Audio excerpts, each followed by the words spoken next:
আসসালামু আলাইকুম। প্রিয় দর্শক, অন্য মঞ্চের আলাপচারিতায় আপনাদের সকলকে আমন্ত্রণ জানাচ্ছি।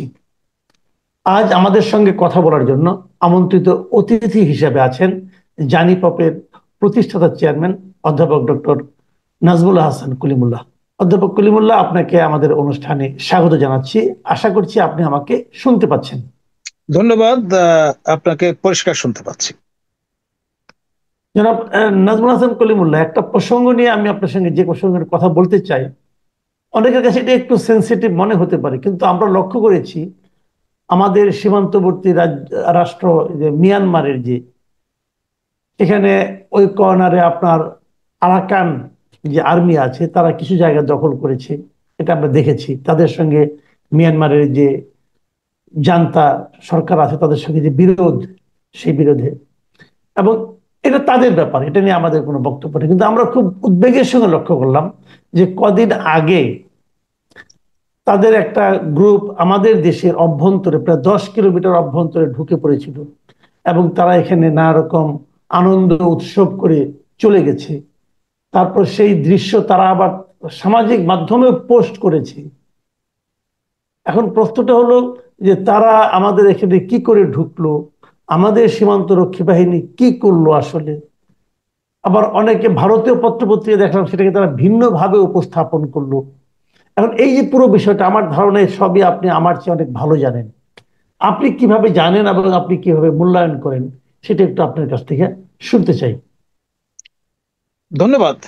যেই টেরেনের কথা আপনি বলছেন, এই টেরেনটা বাংলাদেশের সর্বোচ্চ টেরেন, অর্থাৎ বান্দরবান পার্বত্য জেলা।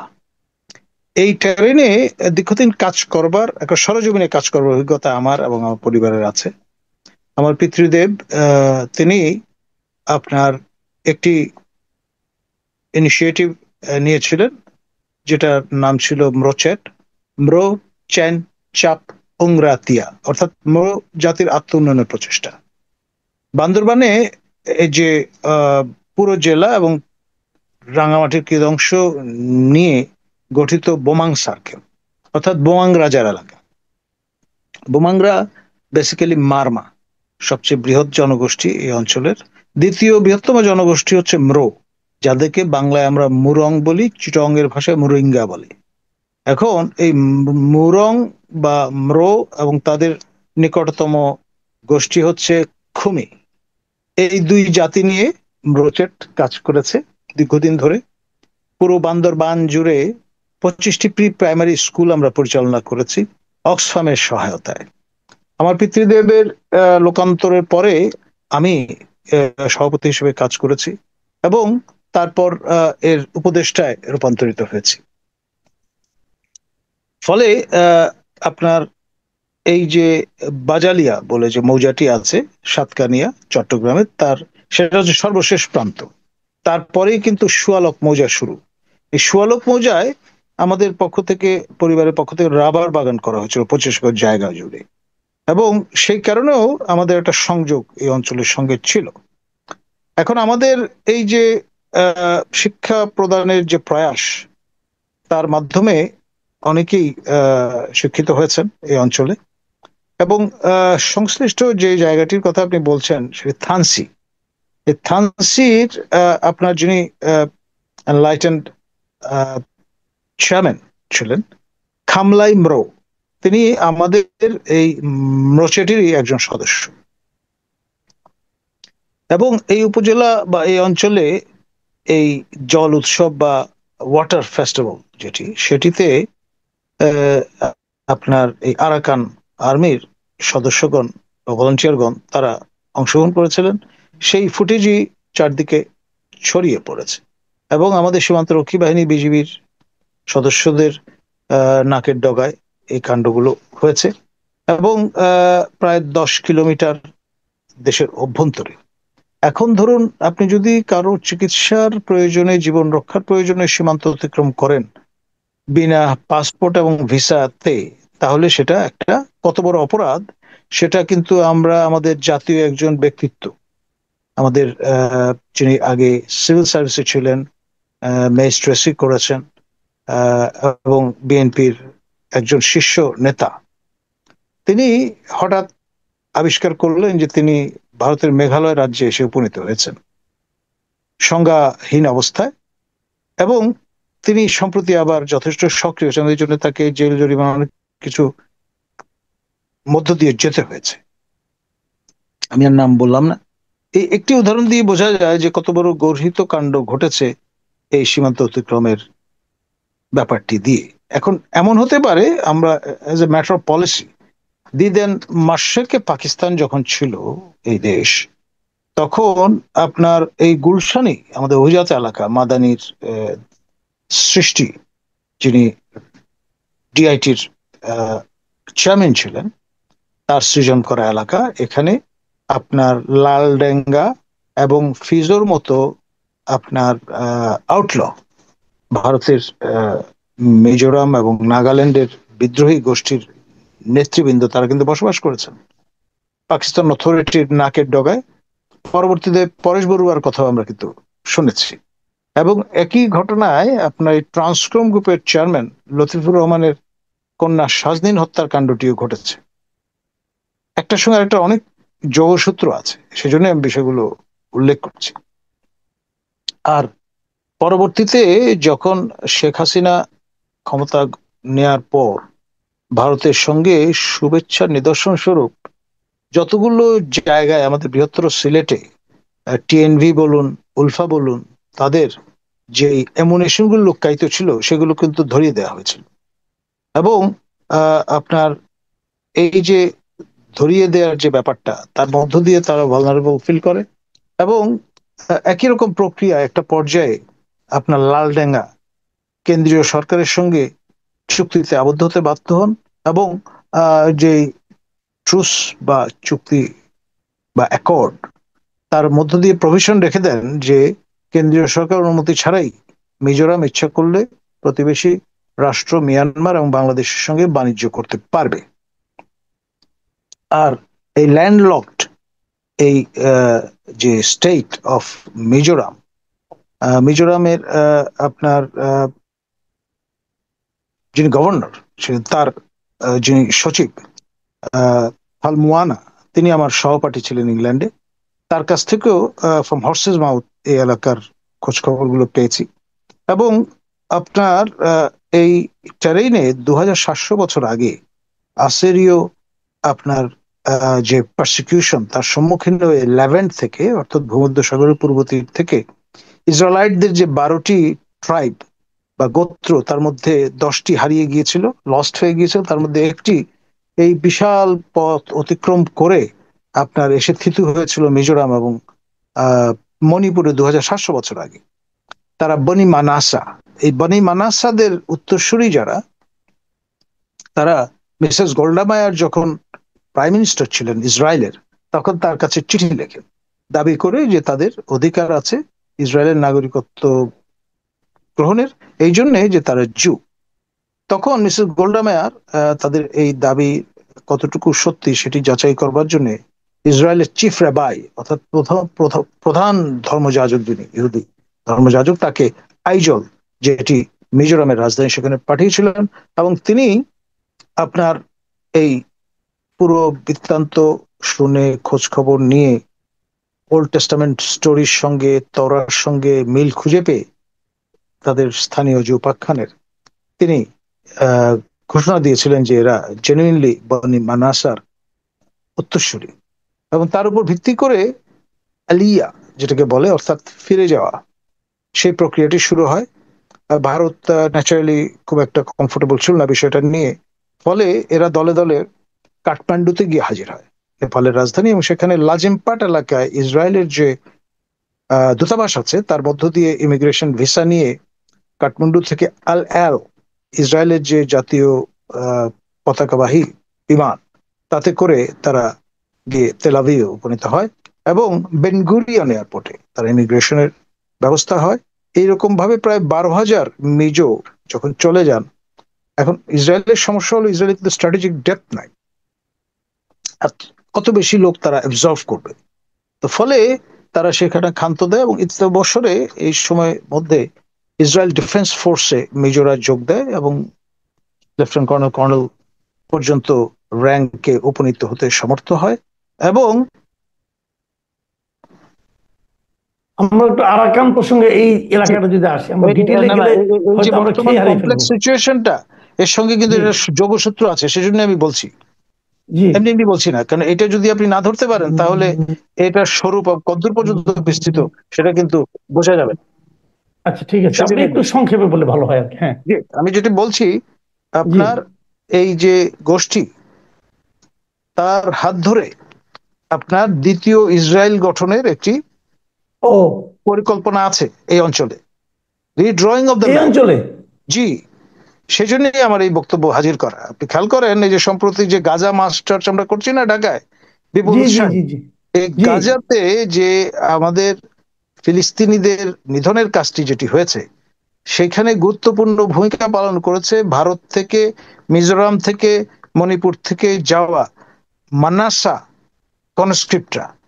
তারা ভলান্টিয়াররা গিয়েছে হাজার হাজার, এবং গিয়ে এই যুদ্ধ আহ, সফল করবার জন্য ইসরায়েলের সঙ্গে কাঁধে কাঁধ মিলিয়ে কাজ করেছে, তাদের ধর্মীয় দায়িত্ব মনে করে, কর্তব্য মনে করে। এখন এই যে অঞ্চলটি, এখানে একটা হুট করে তো ঘটনাটি ঘটেনি। শহীদ জিয়াউর রহমানের শাসনামলে এখানে আমাদের বান্দরবান পার্বত্য এলাকায় নতুন একটি ধর্ম প্রচার হয়েছিল, এটির নাম হচ্ছে ক্রামা। এই ক্রামা ধর্মের যিনি প্রবর্তক বা নবী, তিনি এসছিলেন আইজল থেকে, ম্যানলে। এবং তিনি এই যে নন লিটারেট সোসাইটি, অ্যানথ্রোপোলজিক্যাল টার্ম যেটা, যে ম্রো এবং খুমিদের কোনো লিখিত বর্ণমালা ছিল না, এইটি তিনি প্রদান করেন। এবং যে প্যাকেজটা প্রদান করে, এটি জুডায়ো খ্রিস্টান বুদ্ধিস্ট একটা প্যাকেজ, তিন ধর্মের সমন্বয়। এবং তিনি হঠাৎ অন্তর মানে অন্তরালে চলে যান এবং বলে যান যে আবার ফিরে আসবেন। তো ফলে এই যে গ্রাউন্ডটা তৈরি হয়ে গেছে কনভার্সনের এবং ফ্যামিলিয়ারাইজেশন উইথ জুডাইজম, সেটি কিন্তু প্রাথমিক ধাপ। এবং বর্ণমালা প্রদান করা হয়েছে, তার উপর ভিত্তি করে স্ক্রিপচার তৈরির প্রক্রিয়া চলছে। এখন এই যে গসপেল, ওল্ড টেস্টামেন্ট, তরা, এই বিষয়গুলো সঙ্গে একদম ফ্যামিলিয়ারিটি তৈরি হয়েছে। এমনকি আমাদের সাজেক ভ্যালিতে আমি উল্লেখ পেয়েছি একটি ইহুদি আপনার জনবসতি গড়ে উঠেছিল। সর্বশেষ খবর আমি জানি না, কিন্তু এই যে লোকজন যারা ইসরায়েল থেকে হেঁটে আপনার মিজোরাম অব্দি এসছে, এসে, তখন তো আর সীমান্ত একই ছিল, আলাদা ছিল না পার্বত্য চট্টগ্রাম এবং আপনার মিজোরামে, তারা এখানে পর্যন্ত এসে উপনীত হয়েছে। বাকি যে জুরা, বাঙালি জু যারা, তারা এই অঞ্চলে এসছেন, তাদেরকে বলা হয় ইরাকি জু। এবং তারা আপনার বাগদাদি জু, তারা ওখান থেকে এসছেন, পশ্চিমবঙ্গে বসতি করেছেন। এমনকি ঢাকায় জুদের বা ইহুদিদের একটি গুপ্ত উপাসনালয় ছিল। এবং 137 জন বাঙালি জু এখনো বাংলাদেশে বসবাস করেন। তারা অধিকাংশই আপনার জিহোভাজ উইটনেস এই ছদ্মনাম তারা ব্যবহার করেন পারসিকিউশনের ভয়। সর্বশেষ তাদেরকে দেখা গিয়েছিল আমাদের খুব জনপ্রিয় সিনেমা আপনার আনোয়ার হোসেন যেটাতে অভিনয় করেছিলেন, সিরাজউদ্দৌলা। জি সেখানে ইংরেজির ভূমিকায় যিনি অভিনয় করেছেন তিনি বাঙালি জু, মিস্টার কোয়েন। এবং তিনি রেডিও পাকিস্তানে কাজ করতেন। এবং 65 যুদ্ধে যখন ভারতের সঙ্গে পাকিস্তান এই যুদ্ধে জড়িয়ে পড়ে, তখন আবিষ্কার হয় যে ইহুদি লোক রেডিও পাকিস্তানে কাজ করছে। এবং তিনি পারসিকিউশনের ভয়ে আড়ালে আবডালে চলে যান। 71-এর মুক্তিযুদ্ধের পরে এই পুরো পরিবার, তারা যারা ছিলেন এখানে ঢাকায়, তারা চলে গেছেন কলকাতায়। এবং কোচিন, কলকাতার জু তারা অনেক আগেই যাওয়া শুরু করেছিলেন, আলিয়া বলে এটাকে, আমরা যেমন হিজরত বলি সেরকম আলিয়া। জি তারা চলে গিয়েছিলেন এই হিব্রু টার্ম আপনার জেরুজালেমে। এবং জেরুজালেমে তখন থেকেই একটা চিন্তা আছে লার্জার ইসরায়েল তৈরি গঠনের। আপনার রিভার নাইল থেকে শুরু করে টাইগ্রিস ইউফ্রেটিস পর্যন্ত পুরো টেরিটরি নিয়ে জান ল্যান্ড, সেটি বাস্তবায়নের কাজ কিন্তু চলছে এখন। গাজা খালি করে দেয়া তারই অংশ। এবং সেই অনুসারে আপনার সিরিয়ার অর্ধেকটা ইতিমধ্যে ইসরায়েলের করতলগত হয়ে গেছে, তাদের সোয়েতে চলে গেছে। এবং এইসব বেসিক্যালি জনবিরল ডেজার্ট বা সেমি অ্যারিড টেরিটরি, এগুলো বাস্তবায়ন করতে বছর খানেকের বেশি সময় লাগবে না ইসরায়েলের। আপনার এই সাতল আরব থেকে শুরু করে রিভার নাইল পর্যন্ত পুরো এলাকা জুড়ে হবে লার্জার ইসরায়েল।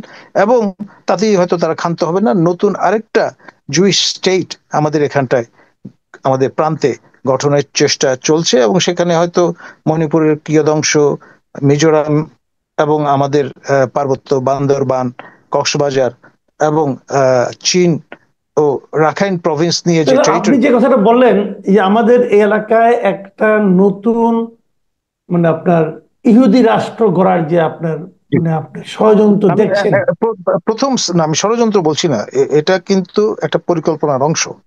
একটা পরিকল্পনা। এবং এই পরিকল্পনা যে এবং দেখছেন, না না, এটা আমরা যারা যতই জজবার কথা বলি না কেন, রিয়ালিটি হচ্ছে ইসরায়েল রাষ্ট্রের জন্ম না হলে পাকিস্তান রাষ্ট্রের জন্ম হতো না, পাকিস্তান রাষ্ট্রের জন্ম না হলে তৎকালীন মাশরেকে পাকিস্তান বর্তমান বাংলাদেশের এই অবয়বে জন্ম হতো না।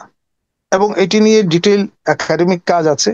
এবং জুইশ থিওক্রেটিক স্টেট আপনার ইসরায়েলের সঙ্গে সোয়াপ হিসেবে পাকিস্তান এই মুসলিম থিওক্রেটিক স্টেটের তা জন্ম। এটা আমার কথা হলো কি, এটা যদি হয় তাহলে আমাদের এই রিজিয়নে এখন তো তাহলে আরাকানের যে আরাকান বাহিনীর যে আপনার মনে করেন দখল করে নেওয়া একটা অঞ্চল, তাদের দখল, তো সেখানে আমাদের অবস্থানটা কি, আমাদের ভূমিকাটা তাহলে কি দাঁড়াচ্ছে? আমরা দেখুন আবারও ওই ইসরায়েলের দ্বারস্থ হতে হচ্ছে। আমাদের বাংলাদেশ রাষ্ট্রটিকে প্রথম স্বীকৃতি প্রদান করে ইসরায়েল 29 এপ্রিল 1971 সনে। কারণ 28 এপ্রিল 1971 খন্দকার মোশতাক আহমদ, আমাদের তৎকালীন প্রয়াত পররাষ্ট্রমন্ত্রী, তিনি একটা চিঠি পাঠিয়েছিলেন ইসরায়েলের প্রেসিডেন্ট এবং প্রাইম মিনিস্টারকে। তার উপর ভিত্তি করে তারা কিন্তু রেসপন্ড করেছিলেন পরের দিন।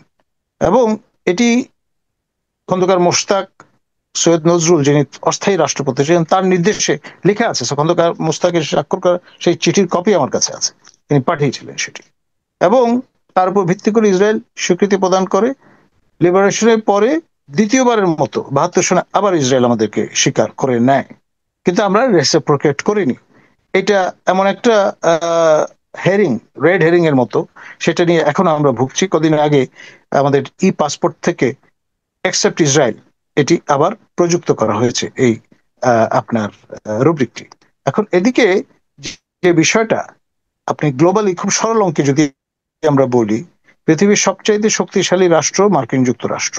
সম্প্রতি যেটি শোনা যাচ্ছে, প্রেসিডেন্ট ট্রাম্প তিনি ইহুদি ধর্মে দীক্ষিত হয়েছেন 2 বছর 2 আগে, তার জামাতার সূত্র ধরে। তার জামাতা ইহুদি, তার কন্যা ইহুদি ধর্ম গ্রহণ করেছেন, তার স্ত্রীও ইহুদি ধর্ম গ্রহণ করেছেন। এবং তিনি খেয়াল করেন, took the pivotal role, he played the pivotal role in shifting capital, মানে তাদের যে জুইশ ক্যাপিটাল আপনার তেল আবিব থেকে মার্কিন দূতাবাস জেরুজালেমে স্থানান্তর করেছেন এবং স্বীকৃতি দিয়েছেন Jerusalem is the eternal capital of Israel. তিনি নিজেও সেই যে দেয়াল গাত্রে গিয়ে রোদন করেছিলেন, ক্রন্দন করেছিলেন, যেখানে আলাস্কা মসজিদ অবস্থিত, ওয়েলিং ওয়াল। এবং আপনার যেহেতু মার্কিন যুক্তরাষ্ট্র ম্যাটার করে, তাদের সবচাইতে ঘনিষ্ঠ বন্ধু মিত্র হচ্ছে নেতানিয়াহুর দেশ ইসরায়েল। তো সুতরাং এই কাজটা এখন আরো সহজ হবে। আর আমাদের মাননীয় প্রধান উপদেষ্টা, তিনি মার্কিনদের দীর্ঘদিনের মিত্র, বন্ধু। এবং ধাপে ধাপে মানে ডেমোক্র্যাট অ্যাডমিনিস্ট্রেশন যেমন তাকে পরিপুষ্ট করেছে, এখন টার্ন হচ্ছে আপনার এই রিপাবলিকান অ্যাডমিনিস্ট্রেশনের।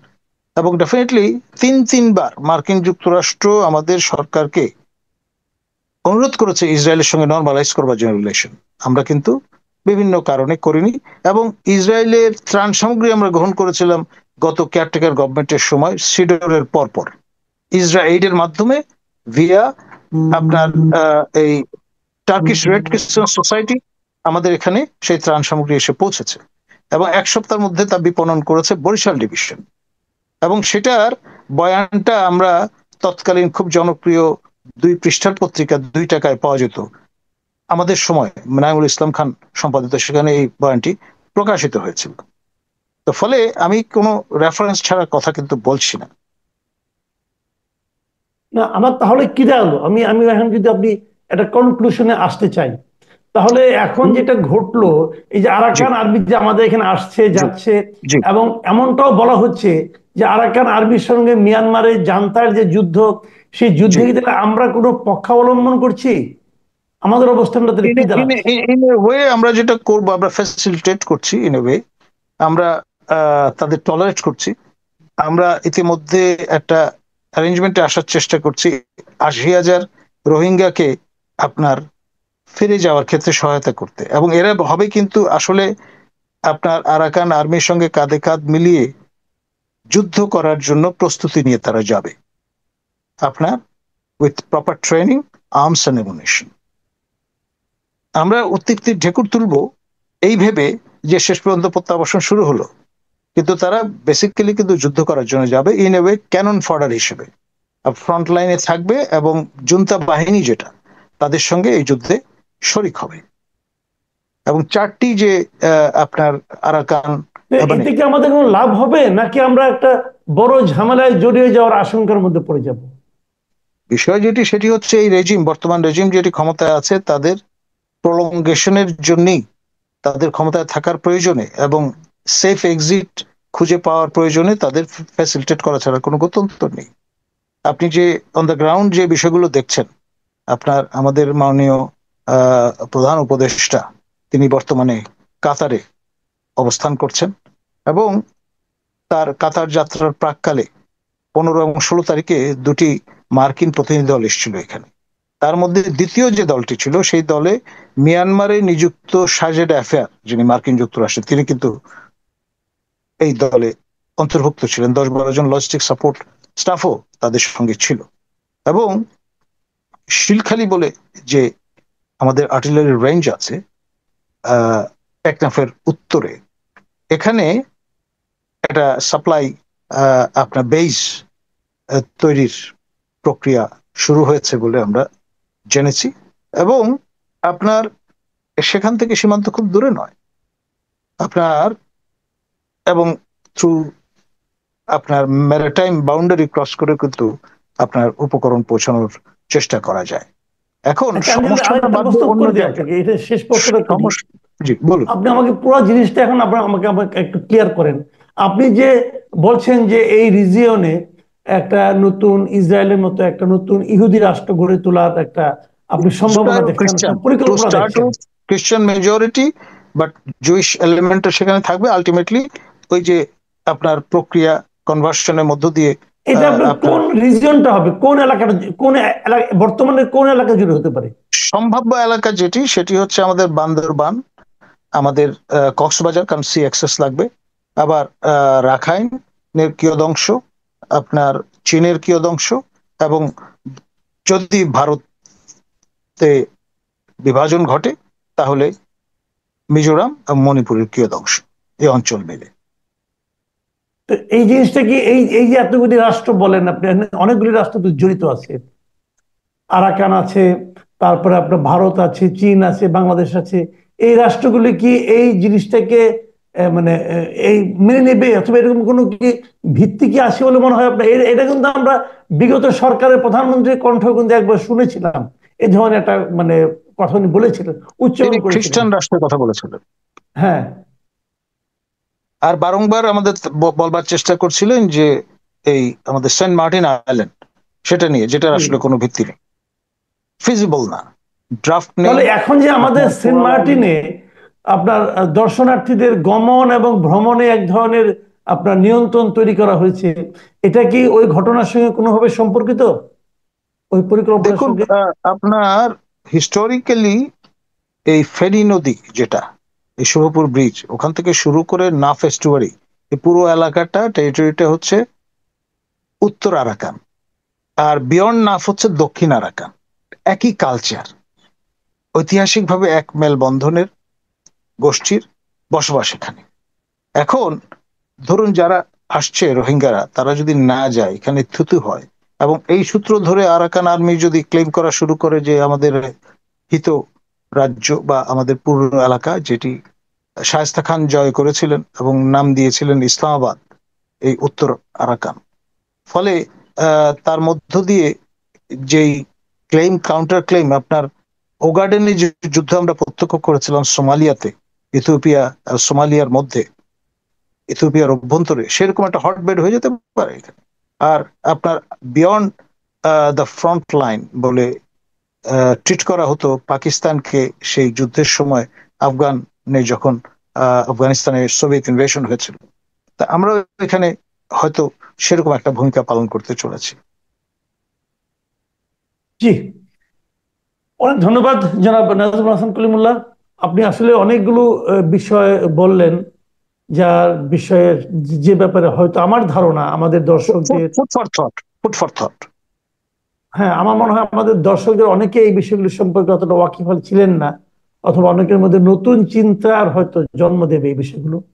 আমি জানি না ওনারা কিভাবে নেবেন। প্রিয় দর্শক, আপনারা শুনলেন, এবং আমি এই ব্যাপারে আপনাদের মন্তব্য জানতে চাই পরবর্তীতে, যে জনাব ডক্টর নাজমুল হাসান কলিমুল্লাহর যে বক্তব্য, এবং উনি কিন্তু সবসময় কথা বলেন, উনি মানে হাওয়ার উপরে কোনো কথা বলেন না। ওনার প্রচুর কাগজপত্র ঘেটেই উনি কথা বলেন, ইতিহাসের উপর, তথ্যের উপর ভিত্তি করে বলেন। কাজে এগুলো আমার মনে হয় আমাদের জন্য নতুন চিন্তার জন্ম দেওয়ার ক্ষেত্রে সুবিধা করবে। আপনারা আপনাদের মতামত লিখবেন। আজ এ পর্যন্তই। অনেক ধন্যবাদ সবাইকে আমাদের অনুষ্ঠান শোনার জন্য। আল্লাহ হাফিজ।